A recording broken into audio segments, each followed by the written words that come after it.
This episode is a warning to current and future XUSOM students. I recently chatted with a former student who shared that they are being charged $15,000 for a transcript. The student described Xavier as pretty much a creepy ex-boyfriend that won't let you move on. Oh yeah, it's kind of like, if I can't have you, if I can't have your money, no one else will. And this student is not alone. If you look at the Google reviews from a year ago, there's another student who reportedly is being charged $9,000 for a transcript. And then another student left a viewer comment here that says, once you try to transfer, that's when they alter your transcript, so you can't transfer. The student claims to have passed all the classes, and yet an F mysteriously appeared on the transcript twice. The student also claimed that they paid the transcript fee, and I hope it wasn't 15 grand, because they don't think Xavier ever sent it off. Like, what's going on here? Is this a med school or a hostage situation? And you might be shocked that Xavier is taking all this money from students because in July, they advertised they are the most affordable Caribbean med school. Oh yes, Xavier Aruba, they love saving students money. In this Instagram post that's so accurate, they had to limit comments on it. Now, that $189,000 super deal is only for the cost of basic and clinical science tuition. There are additional fees, and Xavier discloses some of them on their website.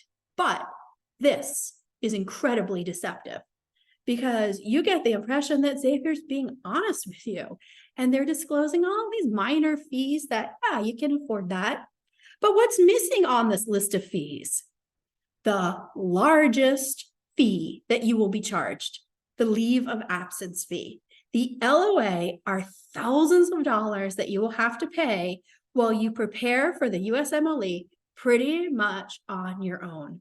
So I have a serious problem with XUSOM not being upfront and disclosing that LOA from the outset. And I'm wondering, how can they hold you accountable for the LOA and withhold your transcript based on failure to pay the LOA if they never disclosed it to begin with? I think that's a question for the Federal Trade Commission. Follow that link.